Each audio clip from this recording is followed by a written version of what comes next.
Friday Night Blitz is sponsored by Fairway Meat and Grocery. We're the Roland Story student section, and you're watching Friday Night Blitz. Welcome into Friday Night Blitz. I'm Raina Garcia, joined by Jake Brennan. We love a game of the week with playoff implications, and that's what we had tonight. I haven't even had to wear a jacket yet at a game, and the playoffs are just 2 weeks away in our smaller classes. So for our game of the week tonight in 2A, the winner of these two 4-2 teams gets a home playoff game, so it holds a ton of weight for the future. In 2020, Roland Story didn't win a game. Now in year 4 of the Matt Finn era, the Norsemen are 4-2 and just a few plays away from potentially being 6-0. I think it's just the culture overall. You know, Coach Finn came in and he said he wanted to do things his way, and we all bought into it.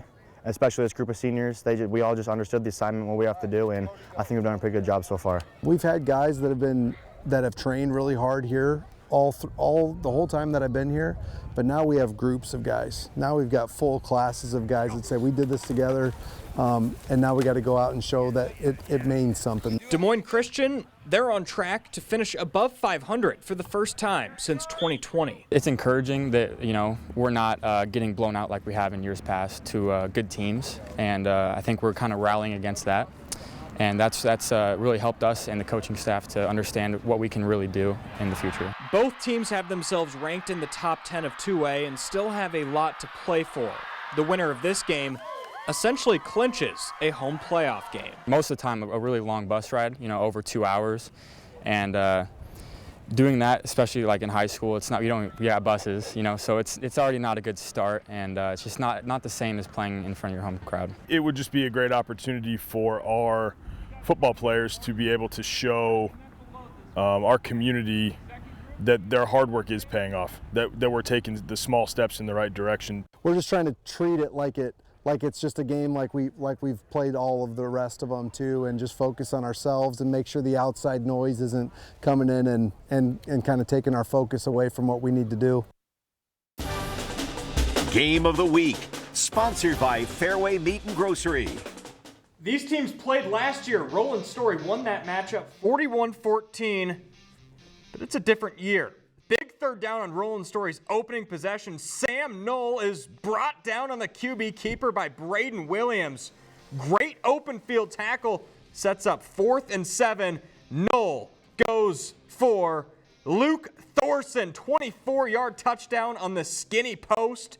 Roland Story leads 7-0. Des Moines Christian responds. Jet each, pump fakes and finds Tyler Drefke. What a grab, what a throw, down at the 1.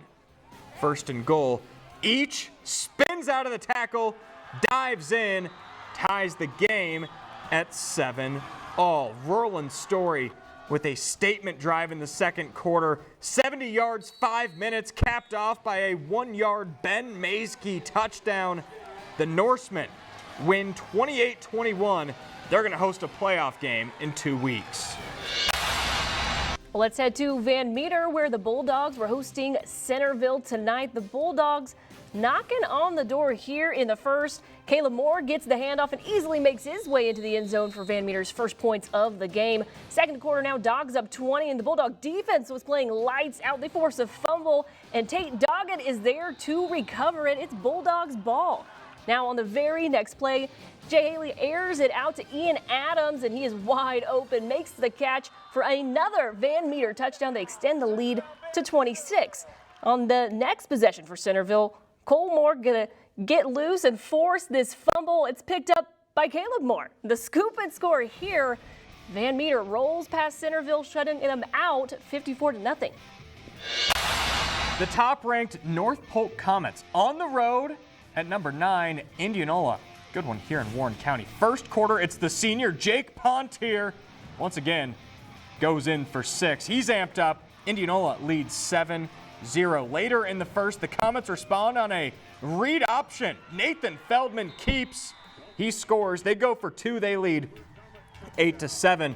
Indianola bounces right back. Asher Brick, slip screen to Pontier, who does the rest. Indianola goes up 14-8. But North Polk comes from behind and gets a last-minute interception to stay unbeaten, 22-21. Tonight, the undefeated ACGC Chargers look to keep their undefeated streak going as they hosted Mount Ayr. We'll send it out to Dave Bingham with the highlights. All right, when we started the Blitz 25 years ago, 8 Casey won the 8-man championship just down the road. Then they combined with Guthrie Center, who ironically 4 years prior to us starting the Blitz won a state championship. A lot of pride here. They're unbeaten, hosting 5-1 Mount Ayr. The Raiders coming to town. Boy, the whole ACGC community supporting the fight against cancer in October. It's a great job. And hey, free popcorn by Paul's Pest Control tonight. Chargers fans happy about that. Great job by him, but boy, do they run the ball here. The Chargers, they like to give it to Mike Fuller. You got to account for the fullback, and he's a good one. A couple plays later, takes this one in. 7-zip Chargers early in this game taking control. And boy, once they start establishing the run, then they go outside. Nice pitch here from South to Brexton Schneider. Big pickup, 15 yards, and then Jathan South. Fake pitch, keep it. Touchdown Chargers, 14-zip. The Raiders had a injury at quarterback, so filling in with 2 tonight. Great job. Trevin Victor coming in, and this one goes up top to Tate Dugan. Huge pickup inside the 30-yard line. Raiders in business, and then Victor on a 4th and 9 from the 30 finds his way down to the 15-yard line to keep the drive alive. And then a couple plays later, Victor keeps it, finds the end zone, little pump fake, and he's in business. They get 2 on the 2-point conversion. It's 14-8.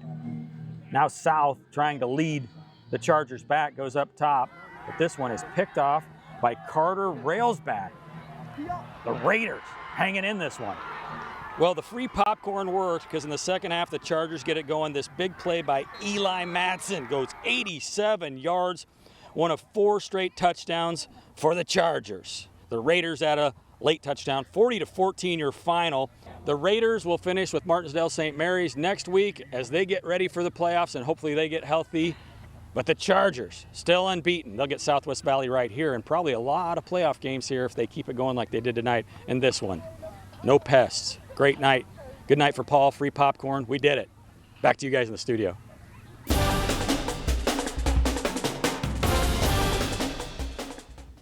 Well, our first play of the week nominee comes from Van Meter. Cole Moore delivers a big hit, causes the fumble, and then Caleb Moore is there to recover it, take it to the house. A big day for him. Scoop and score. I believe he also had a punt return. He had that touchdown in the first quarter, so he was everywhere tonight. A dominant win for the Bulldogs. Well, we are just getting started here on Friday Night Blitz, and after the break, I'll take you inside the huddle with the Urbandale Jayhawks as they try and claw their way into the top 16 in Class 5A.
Blitz. Let's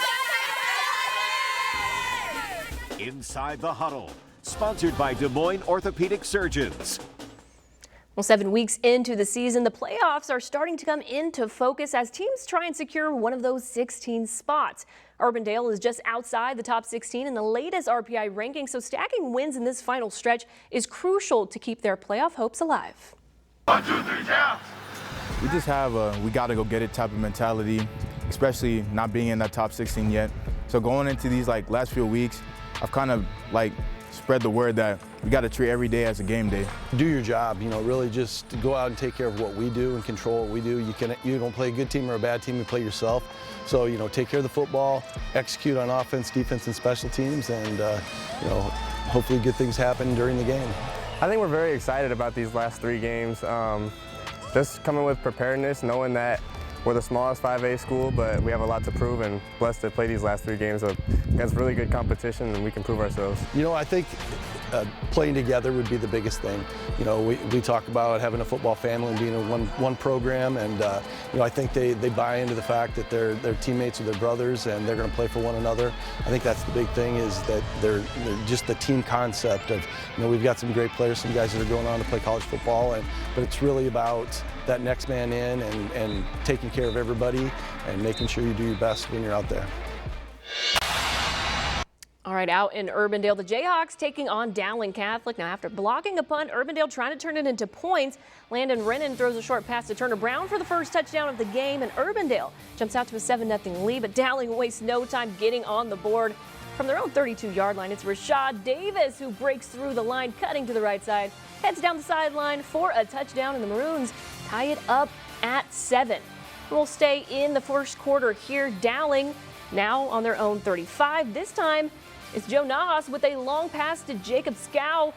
He has his man beat and nothing but green in front of him from there. Dowling goes up on Urbandale 14-7. Still the first, still all Dowling in Urbandale territory. This time it's Ian Middleton who makes a guy miss and gets across the goal line there to make it 21-7 Dowling, and the Maroons get the road win 49-28 and win their 4th game in a row. Valley hosting Waterloo West, and Local 5 photojournalist Rachel Wente about gets trampled. Glad she's okay. We couldn't do this show without her. King Coleman starts things off. 3-yard touchdown Valley. 7-0. Still in the first quarter, Zay Robinson jet sweep. Unstoppable play on Xbox. It is in person too. Zay puts Valley up 14-0. No let up from the Tigers. Waterloo West was actually ranked 3rd. Well, Valley looked like the better team tonight. Ethan Stemler rolls out. Jaden Brown touchdown. Valley dominates 49-0. Last night at Mediacom Stadium, the undefeated Pella Dutch facing off against Hoover. Pella off to a quick start in this one. They hand it off to Emmanuel Dyers. He takes it around and finds his way in for the touchdown, and the Dutch take a 7-0 lead. Under 3.5 to go in the first. Pella up 14-0 now. Colin Kern scanning the field, but he's just going to take this one himself. Turns on the Jets and wins a foot race to the end zone. It's 21-0 Pella. And the run game was strong for the Dutch. Hunter Smith on the carry here. Another rushing touchdown for Pella, extending their lead to 28. And the Dutch move to 7-0, defeating Hoover 42-10. Coach of the Week, sponsored by Wyckoff Heating and Cooling. ACGC kept their undefeated streak alive with a huge win over Mount Air tonight. We're going to send it back out to Dave Bingham, who's standing by with our Coach of the Week. Time for our Wyckoff's Heating and Cooling Coach of the Week, Cody Mathewson. I had so much fun just admiring what the community did before the game with the cancer stuff, and we'll get to that. Yeah. But let's talk about the game a little bit, because before the game you were a little bit concerned, like, gosh, it was that second quarter and it was a little slow, and they did get some momentum. But what were the adjustments? Because second half, a lot of fun, and you guys had some explosive plays. Yeah, no, exactly. We had a lot of explosive plays. We got a lot of athletes that can get us in positions to make explosive plays. So that's a really good thing. And obviously the guys up front do a great job. So we got a Mathewson runner. Oh, there he is. I know, a little one. Oh, Someday maybe we got another highlight film coming up from him from you in the future. So I mean, no, at the end of the day, you know, it was just, we talked about it, and you probably heard me on the mic too. I said, when we went up 14-0, we got to answer the call, and we struggled in that situation there. And so we're in position, we just had to make plays. So at the end of the day, you know, we made some small adjustments there and some I formation stuff, and the guys stepped up, made plays, and had a shutout there for majority of the second half. So we've been a really good second half team as of late. We just played a lot better first half, but, you know, as we always going to say as coaches, we can always continue to do better. So we're going to challenge our kids, and they're going to get challenged again going into next week regardless of who we play. That cancer, they raised $1,200 tonight. Yeah. There's little things going on in the community, special things like that.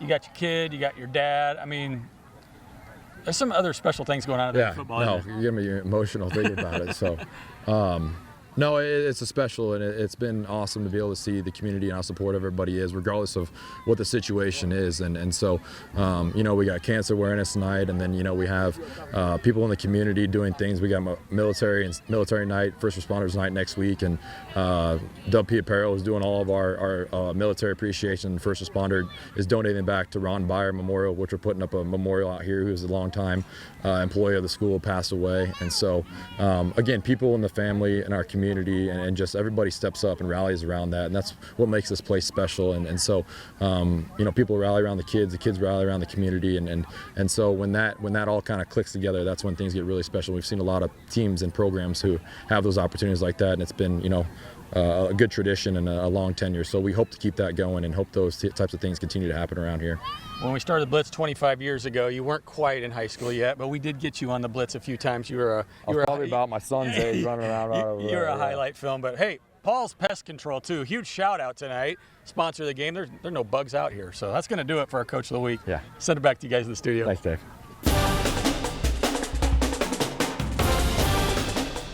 Thank you, Bingham. Our Play of the Week nominee comes from that very game. Eli Madsen down the sideline, 87 yards. That started a chain of 4 straight touchdowns for the Chargers. They stay unbeaten through week 7. We're going to take a quick break here, but when we come back, find out whose performance earned them the game ball for week 7.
Play of the Week candidate number 3 comes from a huge upset. Jordan Ryle steals the interception from Gilbert as the Tigers were going down the field. We're going to check this out again. In the hands, slips out. Ryle says it's mine. Bondurant takes down undefeated Gilbert. Game Ball, sponsored by Fairway Meat and Grocery. Well, it is time to give away our game ball for week 7, and in honor of Officials Appreciation Week, we got to give it to all the football officials out there working hard, not only tonight, but all season long. I mean, wouldn't be possible without them. They could get this game ball every single week, every single night throughout the year. These games do not happen without referees, and as we know, they can certainly go through a lot of trouble from fans, from sometimes even coaches and players. So thank you to the officials, the referees that make what we do possible, because we wouldn't have anything to talk about without them. That's right. So just know we appreciate you always. Well, don't go anywhere, because when we come back, we'll reveal the winner of our Play of the Week.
Play of the Week, sponsored by Taco John's.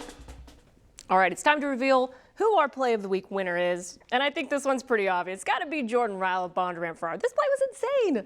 Yeah, it was not only a cool play, but it was in the most important moment. Gilbert was going down the field with a chance to win the game, and Ryle just snatches victory from the hands of defeat. Look at that. I mean, the concentration there to get under that ball while it's being bobbled, and you know it happens so fast. That's good instinct right there. In a Bondurant team that has had a really good few seasons and has struggled this year, just 1-5 coming into tonight, but they upset undefeated number 6 Gilbert. That is awesome for morale. Definitely. Well, we're going to take one final break, but when we come back, we'll give our final thoughts on Week 7.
All right, before we put a bow on week 7, Jake, what stood out to you?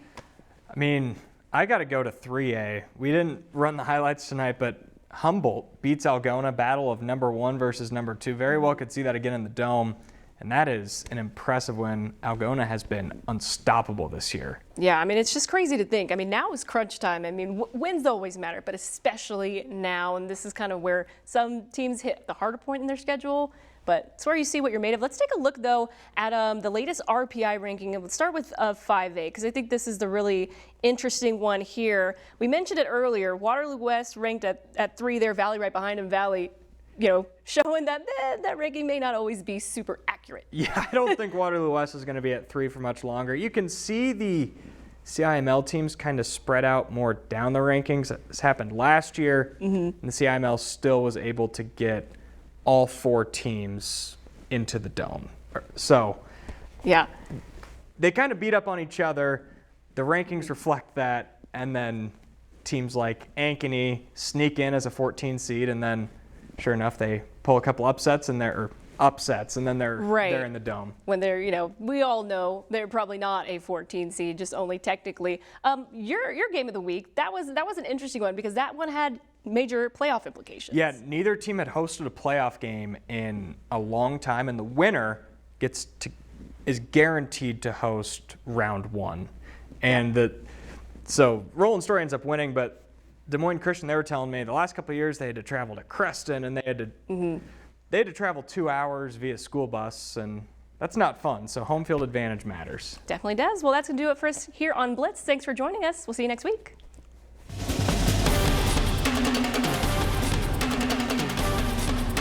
Friday Night Blitz is sponsored by Fairway Meat and Grocery.